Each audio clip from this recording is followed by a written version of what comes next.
નમસ્કાર વિદ્યાર્થી મિત્રો, 11મા ધોરણના એકાઉન્ટમાં આપણે ચેપ્ટર નંબર 9 ખાતા વહી અને ખતવણીનો અભ્યાસ કરી રહ્યા છીએ. એમાં આજે આપણે ટેક્સ્ટબુકમાં આપેલો દાખલા નંબર 6 જે છે એ ધ્યાનમાં લેવાનો છે.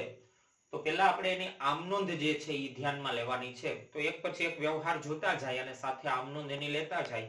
એમાં આપણને આપેલું છે, રકમમાં જોવો બધા, સ્વાધ્યાયનો દાખલા નંબર 6, પ્રશ્ન નંબર 6. નીચે આપેલ વ્યવહારોની પંચાલ સ્ટોર્સના ચોપડે આમનોંધ તૈયાર કરીને ખાતા વહીમાં જરૂરી ખાતા ખોલીને ખતવણી કરો. જરૂરી ખાતા ખોલીને ખતવણી કરવાની છે, પણ પહેલા શું તૈયાર કરવું પડશે? આપણે આમનોંધ તૈયાર કરવી પડશે. તો એમાં આપણને એપ્રિલ 2016 ના વ્યવહારો આપેલા છે. પહેલો વ્યવહાર ₹40,000 રોકડા. આમનોંધ માટેનું ફોર્મેટ અહીંયા મેં તૈયાર કરી રાખેલું છે. પંચાલ સ્ટોર્સની આમનોંધ. એમાં પહેલી તારીખનો વ્યવહાર ₹40,000 રોકડા તથા 20,000 નું ફર્નિચર ધંધામાં લાવ્યા. ધંધામાં રોકડ આવે છે અને ફર્નિચર આવે છે. રોકડ આવે તો ઉધાર, ફર્નિચર આવે તો ઉધાર.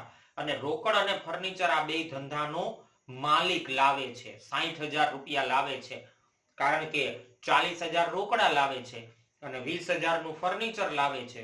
તો ટોટલ 60,000 ની મૂડી આવે છે, એવું કહી શકીએ. તો મૂડી ખાતે જમા થશે.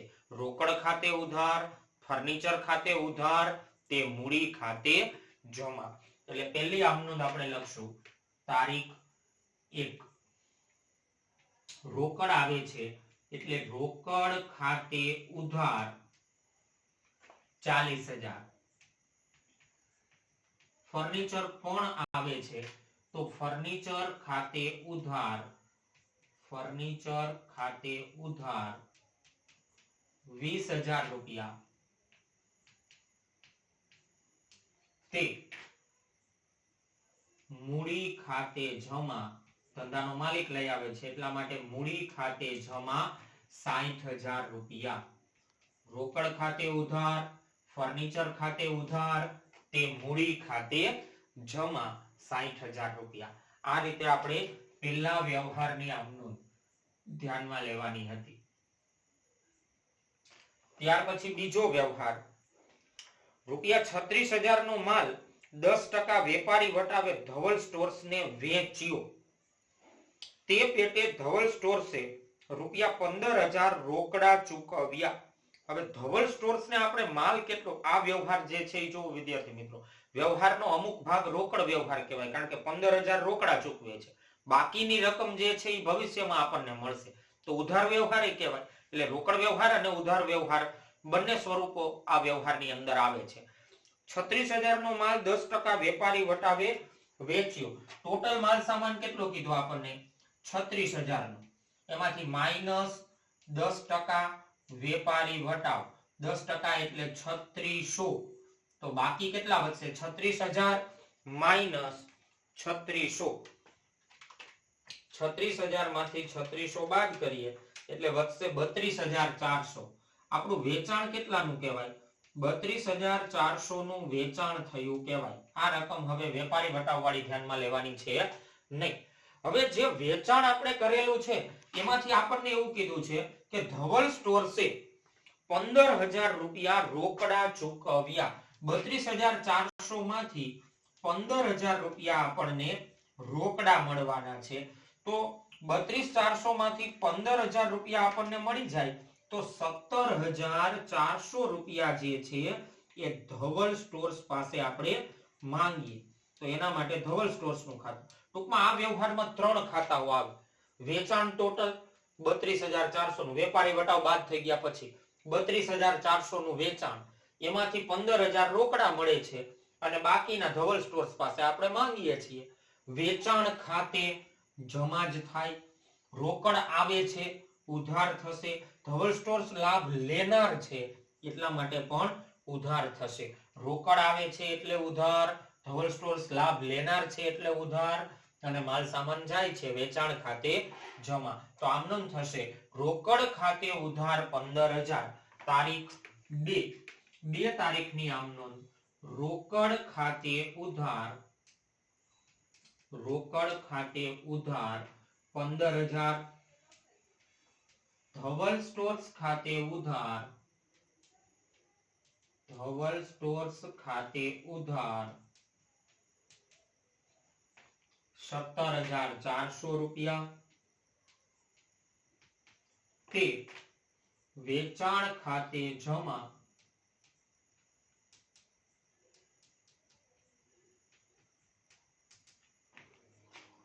32,400 રૂપિયા। આ બીજા વ્યવહારની આમ નોંધ। આમ નોંધમાં ખાસ ધ્યાન રાખજો વિદ્યાર્થી મિત્રો, બીજા વ્યવહારમાં ભૂલ ન પડે। ત્યાર પછી હવે ત્રીજો વ્યવહાર, રૂપિયા 18,000 બેંકમાં ભર્યા। 18,000 રૂપિયા બેંકમાં ભરવામાં આવે તો ધંધામાંથી રોકડ જાય અને બેંકમાં રૂપિયા આવે। રોકડ જાય તો જમા અને બેંકમાં આવે તો ઉધાર। 18,000 બેંકમાં ભર્યા તો બેંકમાં રૂપિયા આવશે એટલે બેંક ખાતે ઉધાર, ધંધામાંથી રોકડ જશે એટલા માટે રોકડ ખાતે જમા। તો આમ નોંધ થશે બેંક ખાતે ઉધાર તે રોકડ ખાતે જમા। ત્રીજા વ્યવહારની આમ નોંધ, બેંક ખાતે ઉધાર, બેંક ખાતે ઉધાર તે રોકડ ખાતે જમા 18,000 રૂપિયા। બેંક ખાતે ઉધાર 18,000 તે રોકડ ખાતે જમા 18,000 રૂપિયા। 18,000 રોકડા બેંકમાં ભર્યા તેના। ત્યાર પછી ધારા ટ્રેડર્સ 4 તારીખ, ધારા ટ્રેડર્સ પાસેથી રૂપિયા 20,000 નો માલ 12% વેપારી વટાવે ખરીદ્યો। આપણે ખરીદીએ છીએ ધારા ટ્રેડર્સ પાસેથી અને જે પેટે રૂપિયા 8,000 નો ચેક આપ્યો, આપણે ધારા ટ્રેડર્સ ને 8,000 નો ચેક આપી દઈએ છીએ, બાકીના રૂપિયા ભવિષ્યમાં આપણે ચૂકવશું, એ બાકી છે। તો આમાંય રોકડ અને ઉધાર વ્યવહાર મિશ્ર સ્વરૂપ થયું। એમાં આપણને કીધું છે ધારા ટ્રેડર્સ પાસેથી 20,000 નો માલ 12% વેપારી વટાવે ખરીદ્યો। ધારા ટ્રેડર્સ પાસેથી રૂપિયા 20,000 નો માલ, ધારા ટ્રેડર્સ પાસેથી રૂપિયા 20,000 નો માલ 12% વેપારી વટાવે ખરીદ્યો। 20,000 નો માલ સામાન માઇનસ 12% વેપારી વટાવ, 20,000 ના 12% એટલે કે 2400 રૂપિયા, તો બાકી વધશે 17,600 રૂપિયા। 17,600 રૂપિયાનું ખરીદી। ધારા ટ્રેડર્સ પાસેથી ખરીદી કેટલાની? 17,600 ની। એમાંથી આપણે 8,000 નો ચેક આપ્યો એવું કીધું છે આપણને। જો જે પેટે રૂપિયા 8,000 નો ચેક આપ્યો, 17,600 માંથી 8,000 નો આપણે ચેક આપીએ છીએ તો બેંકનું ખાતું આવશે। હવે 17,600 માંથી 8,000 રૂપિયા આપણે અત્યારે ચૂકવી દઈએ છીએ તો 9,600 રૂપિયા જે બાકી વધશે એ ધારા ટ્રેડર્સ આપણી પાસે માંગે છે। ટોટલ ખરીદી 17,600 ની, એમાંથી બેંક ચેક આપીએ છીએ 8,000 નો, તો 9,600 ધારા ટ્રેડર્સ હજુ આપણી પાસે માંગે। તો ત્રણ ખાતાઓ અસ્તિત્વમાં આવે છે। ઉધાર જમા કરવા માટે ખરીદ ખાતે ઉધાર, બેંકમાંથી રૂપિયા જશે એટલે જમા, ધારા ટ્રેડર્સ લાભ આપનાર છે આપણને એટલા માટે પણ જમા। તો ખરીદ ખાતે ઉધાર તે બેંક ખાતે જમા તે ધારા ટ્રેડર્સ ખાતે જમા, એવી આમ નોંધ થશે। 4 તારીખ, ખરીદ ખાતે ઉધાર, ખરીદ ખાતે ઉધાર 17,600 રૂપિયા। ખરીદ ખાતે ઉધાર 17,600 તે બેંક ખાતે જમા, બેંક ખાતે જમા 8,000 રૂપિયા તે ધારા ટ્રેડર્સ ખાતે જમા, ધારા ટ્રેડર્સ ખાતે જમા 9,600 રૂપિયા। ધારા ટ્રેડર્સ પાસેથી માલ ખરીદ્યો અને 8,000 રૂપિયાનો આપણે એને ચેક આપ્યો। આ 4 તારીખનો વ્યવહાર। હવે 5 તારીખ, એમાં સમજો, ઓફિસ ખર્ચ ચૂકવવા માટે બેંકમાંથી રૂપિયા 5,000 તથા ઘર ખર્ચ માટે રૂપિયા 4,000 બેંકમાંથી ઉપાડ્યા। ઓફિસ ખર્ચ ચૂકવવા માટે એવું કીધું છે આપણને વિદ્યાર્થી મિત્રો। ઓફિસ ખર્ચ ચૂકવવા માટે મતલબ કે ઓફિસ ખર્ચ હજી ચૂકવાઈ ગયો નથી. ઓફિસ ખર્ચ ચૂકવવા માટે બેંકમાંથી ઉપાડીએ છીએ.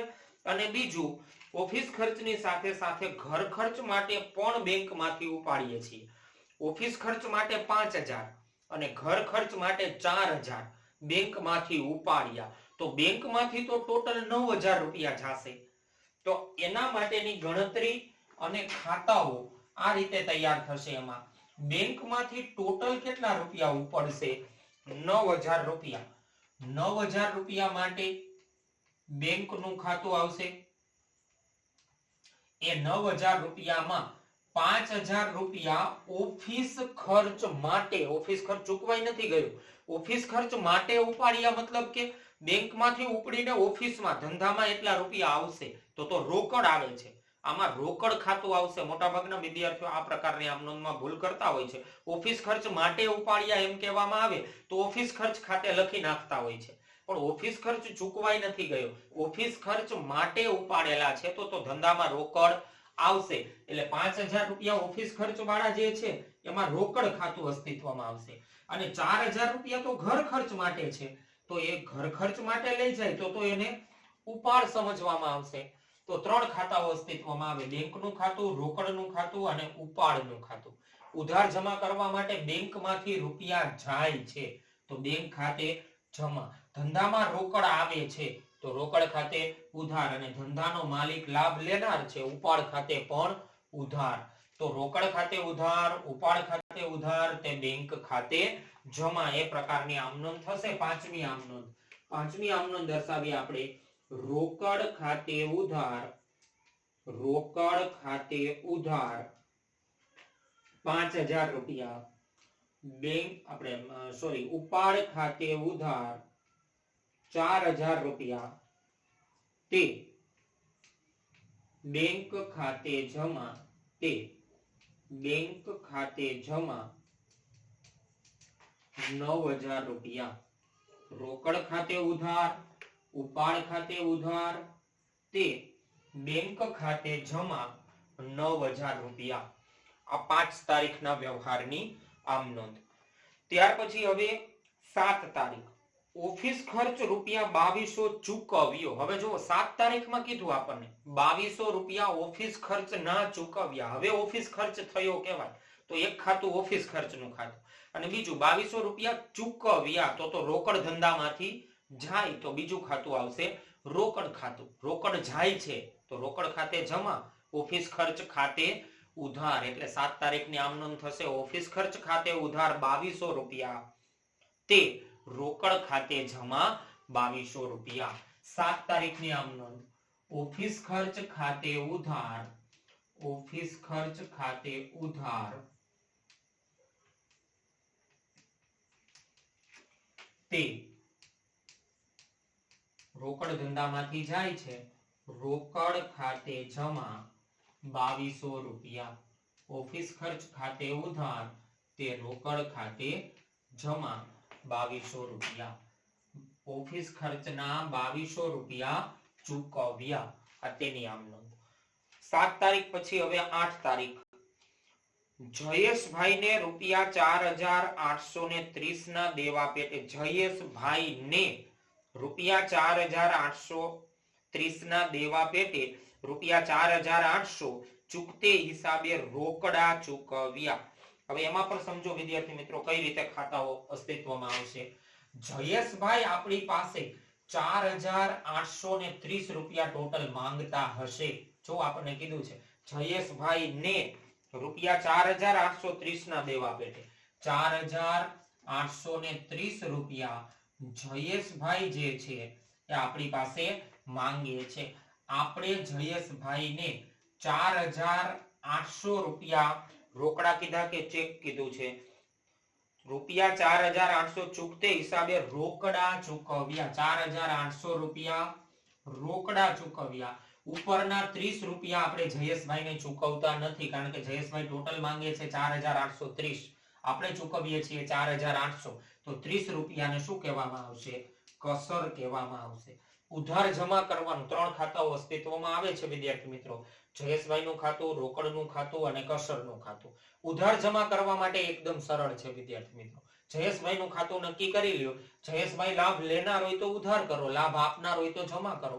આપણે જયેશભાઈને ચૂકવીએ છીએ, તો જયેશભાઈ લાભ લેનાર છે તો જયેશભાઈ ખાતે ઉધાર, રોકડ જાય છે જમા, અને કસર એ આપણો લાભ છે એટલા માટે પણ જમા. તો આમનું થશે જયેશભાઈ ખાતે ઉધાર. તારીખ આપેલી છે 8 તારીખ.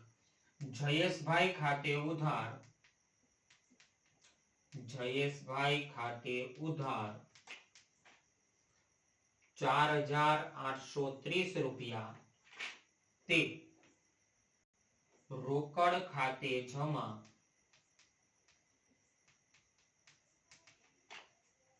4800 રૂપિયા, તે કસર ખાતે જમા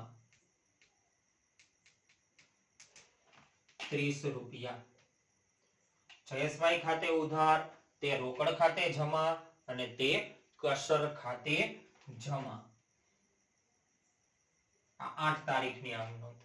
ત્યાર પછી હવે 9 તારીખ. ગોડાઉનમાં આગ લાગવાથી રૂપિયા 3200 નો માલ બળી ગયો. વીમા કંપનીએ 2600 નો દાવો મંજૂર કર્યો.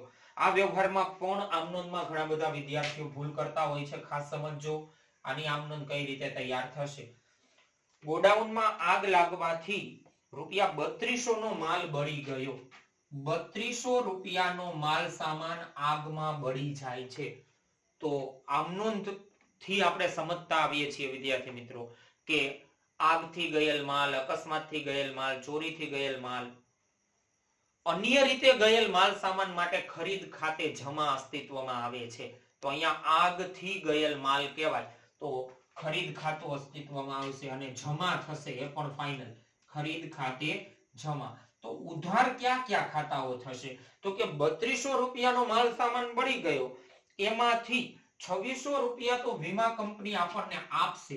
2600 રૂપિયાનો તો દાવો મંજૂર થઈ ગયો છે, તો 2600 રૂપિયા વીમા કંપની પાસે આપણે માંગીએ એટલે વીમા કંપની ખાતે ઉધાર. તો હવે 3200 રૂપિયામાંથી 2600 રૂપિયા તો આપણને વળતર મળી જવાનું છે વીમા કંપની પાસેથી. 600 રૂપિયા જે છે એ ક્યાંયથી આપણને મળવાના નથી, કારણ કે ટોટલ માલ સામાન બળી ગયો 3200 રૂપિયાનો. 3200 રૂપિયા આગથી ગયેલ માલ, 3200 રૂપિયાનો માલ સામાન જાય છે ધંધામાંથી, અન્ય રીતે ગયેલ માલ, એટલા માટે ખરીદ ખાતે જમા. 3200 રૂપિયાનો માલ સામાન બળી ગયો, પણ 3200 રૂપિયામાંથી 2600 રૂપિયા તો વીમા કંપની આપણને આપશે, દાવો મંજૂર થયો છે. તો 600 રૂપિયા 3200 માંથી 2600 બાદ કરીએ તો 600 રૂપિયા ક્યાંયથી આપણને મળવાના નથી. તો 600 રૂપિયાને કહેવાય આગથી થયેલ નુકસાન ખાતે ઉધાર. આગથી થયેલ નુકસાન ખાતે ઉધાર. એટલે આખી આમનોંધ થશે વીમા કંપની ખાતે ઉધાર 2600, આગથી થયેલ નુકસાન ખાતે ઉધાર 600, તે ખરીદ ખાતે જમા 3200. એટલે તારીખ આપેલી છે આપણને 9 તારીખની આમનોંધ થશે વીમા કંપની ખાતે ઉધાર, વીમા કંપની ખાતે ઉધાર 2600 રૂપિયા, આગથી થયેલ નુકસાન ખાતે ઉધાર, આગથી થયેલ નુકસાન ખાતે ઉધાર 600 રૂપિયા, તે ખરીદ ખાતે જમા, તે ખરીદ ખાતે જમા 3200 રૂપિયા. ખરીદ ખાતે જમા થશે 3200 રૂપિયા. એટલે 3200 નો માલ બળી ગયો, વીમા કંપનીએ 2600 રૂપિયાનો દાવો મંજૂર કર્યો, એના માટેની આમનોંધ થઈ. ત્યાર પછી 9મા વ્યવહાર પછી હવે 10 તારીખનો વ્યવહાર વિદ્યાર્થી મિત્રો. અનિલ ટ્રેડર્સ પાસેથી રૂપિયા 6600 નો માલ ખરીદ્યો, જે પેટે રૂપિયા 2600 રોકડા ચૂકવ્યા. અનિલ ટ્રેડર્સ પાસેથી રૂપિયા 6600 નો માલ ખરીદ્યો, જે પેટે રૂપિયા 2600 રોકડા ચૂકવ્યા. ટોટલ ખરીદી 6600 રૂપિયા અનિલ ટ્રેડર્સ પાસેથી માલ સામાન ખરીદવામાં આવે છે. અનિલ ટ્રેડર્સ પાસેથી માલ સામાન ખરીદ્યો 6600 રૂપિયાની ટોટલ આપણી ખરીદી કહેવાય. 6600 રૂપિયા માટે ખરીદી, અને એ 6600 રૂપિયામાં 2600 રૂપિયા રોકડા ચૂકવ્યા. 6600 માંથી 2600 રૂપિયા આપણે એને રોકડા ચૂકવી દઈએ છીએ તો બાકીના 4000 રૂપિયા જે છે એ કયું નામ આપેલું છે? અનિલ ટ્રેડર્સ આપણી પાસે માંગે છે. અનિલ ટ્રેડર્સ ખાતે થશે. અનિલ ટ્રેડર્સ ખાતે. હવે ઉધાર જમા કરવા માટે એકદમ સરળ છે વિદ્યાર્થી મિત્રો. ખરીદ ખાતે ઉધાર થશે, રોકડ જાય છે, જમા થશે, અનિલ ટ્રેડર્સ લાભ આપનાર છે તો એનું ખાતું પણ જમા થશે. ખરીદ ખાતે ઉધાર, રોકડ જાય છે એટલે જમા, અને અનિલ ટ્રેડર્સ લાભ આપનાર છે એટલા માટે જમા થશે. તો આમનું સ્વરૂપે દર્શાવી દઈએ. તારીખ લખીએ 10 તારીખમાં આમનું થશે. ખરીદ ખાતે ઉધાર 6600 રૂપિયા. ખરીદ ખાતે ઉધાર 6600 રૂપિયા. તે રોકડ ખાતે જમા 2600 રૂપિયા. રોકડ ખાતે જમા 2600 રૂપિયા. અને તે અનિલ ટ્રેડર્સ ખાતે જમા, તે અનિલ ટ્રેડર્સ ખાતે જમા 4000 રૂપિયા. અનિલ ટ્રેડર્સ ખાતે જમા 4000 રૂપિયા. અનિલ ટ્રેડર્સ પાસેથી 6600 નો માલ ખરીદ્યો, જેમાં રોકડા આપણે 2600 રૂપિયા ચૂકવીએ છીએ તો 4000 રૂપિયા અનિલ ટ્રેડર્સ આપણી પાસે માંગે છે. 10 તારીખ પછી 12 તારીખ દુકાન ભાડું રૂપિયા 4800 તથા ઘર ભાડું રૂપિયા 6000 ધંધામાંથી ચૂકવ્યા. ધંધામાંથી ટોટલ રોકડ કેટલી જશે વિદ્યાર્થી મિત્રો?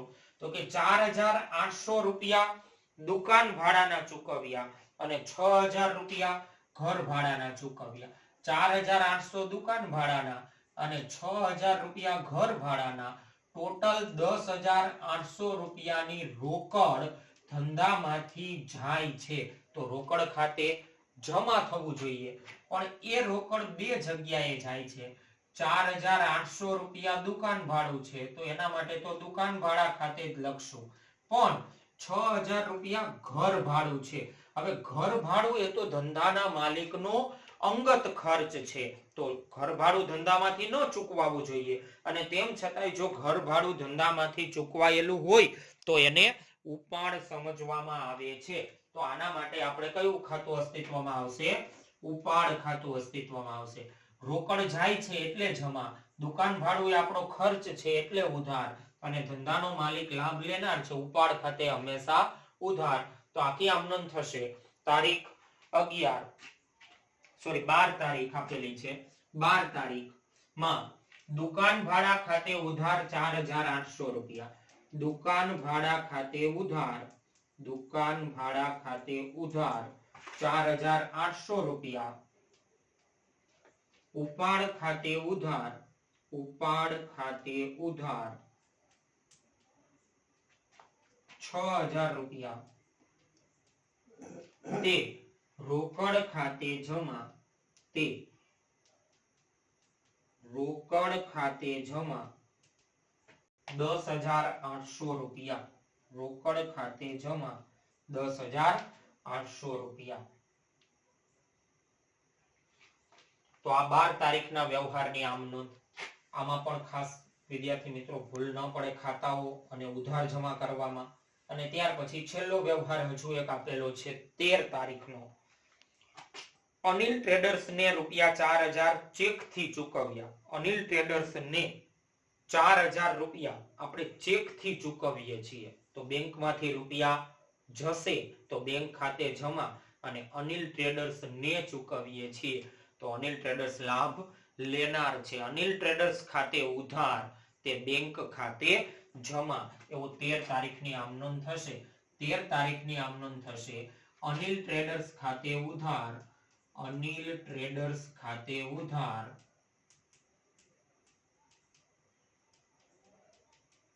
તે બેંક ખાતે જમા, બેંક ખાતે જમા 4000 રૂપિયા. અનિલ ટ્રેડર્સ ને 4000 રૂપિયા ચેક થી ચૂકવ્યા તો અનિલ ટ્રેડર્સ ખાતે ઉધાર, તે બેંક ખાતે જમા.